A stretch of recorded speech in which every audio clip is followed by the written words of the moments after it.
बबिता दैमारि आं उदालगुरि डिस्ट्रिक्ट हरिसिंगा सेनं सुमापारा गामिनिफ्राय जोंहा आदाया बेंगालराव थायोमोन बेयाव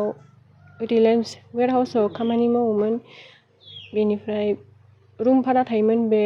मोनायावमोन नालाय डिउटिया ओमफ्राय डिउटि थांनो नागिरनायाव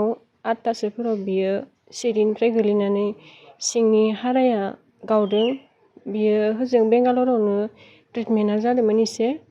बेखौ जोंहा न'खरावबो जेबो गैया नालाय बेंगलराव ट्रिटमेन्ट होनाय समाव नोंथांमोनखौ सोरबा सहाय खालामदोंमोन नामा? सहायथ' गामिनिफ्राय खालायदोंमोन लोगोसे बाबायाबो बिथिं थार लादोंमोन जोंथ' थार लासे लाना न'नि फैसाफोरजोंबो फाहामथायखौ होजोबनो हायाखै न'आव लानानै फैबाय दायो न'आव बिसिनायाव गोग्लैसोनानै दं आदाया जों दायो जेखिनि ट्रिटमेन्ट लानांगौ बेखिनिखौ लाजोबनो हायाखै जोङो ससियेल मिडियायाव नुनाय बायदिबा जोंनिनो चिफ हाग्रामा सारा गैयि न'खरखौ बयखौबो नङाबाबो सोरखौबा हानायखौ सहाय खालामबोदों बेखौ नुनानै आंबो जोंहानि न'खरनि जानानै खावलायहरो जे जोंहानि न'खरखौबो आदाखौ एसे ट्रिटमेन्ट होनो थाखाय अनसुंथाइ होयो गोब्राबाथ' जोंहा आदायानो बेंगालराव थानानै न'खरखौ नायदोंमोन नालाय बाबायाबो एसेबां गोरा नंला माने आथिङाबो बेहा बायदोंमोन ना दायो गोरा खामानि मावनो हाया आरो हाजिरासो मावो बेबो सानफ्रोमबो हाजिरा मावनो मोनबाय थाया अखा बांखा फैबाबो मोना नालाय हाजिराखौ जोंनि बे हाग्रामा सारखौ खावलायहरो जे जोंहानि न'खरखौबो अनसायहरगोन होननानै गोजोननाय थागौमोन। आंनि फिसाला रिंटु दैमारि बियो आंनि फिसालामोन बियो बेंगालराव कम्पानियाव खामानि मावनो थांदोंमोन खामानि मावनो थांनायाव बियो मोनसे न' भारा थानाय बे भारा न'निफ्राय बे खामानि टाइमाव ओंखारबोनायाव सिरिनिफ्राय गालिननानै गोलैनानै बे गथ'आ सिं बायनानै दा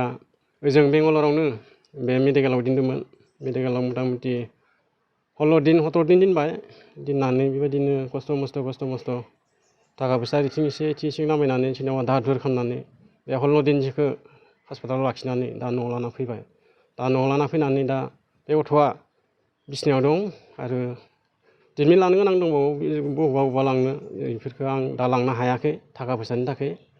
दा नै माथिं आं मा खालामनानै मा फरायनानै बबे हस्पिटालाव लांबावनो हागोन बेखौ आं सिन्था खालामगासिनो दङ बेनिखायनो आं चिफ हाग्रामा सारनिसिम आं अनसुंथाइ लुबैदों गैयै न'खरखौ आं नुगासिनो दङ मबाइलफोरावबो नुदों ससियेल मिडियाफोरावबो नुदों आं बेनिखायनो हाग्रामा सारनिसिम अनसुंथाइ मोननो थाखाय आं खावलायदों अननानै आंनिसिम अनसुंथाइ हरबोला जोबोद गोजोननाय मोनगौमोन आं जुननि 14 थारिखआव जादोंमोन फिसालानि बे घटनाया हरनि 8:30 जादोंमोन ट्रिटमेन्ट माने दा ट्रिटमेन्टखौ आं पुरा थाखा फैसानि थाखायनो जि ट्रिटमेन्टआव लांनांगौ आं हायाखै मानो होनबोला आथिं थोंसे नागदानि आथिं थोंसेया फेन्दा जरानिफ्राय बिथिं बे थोंसेखौ पुरा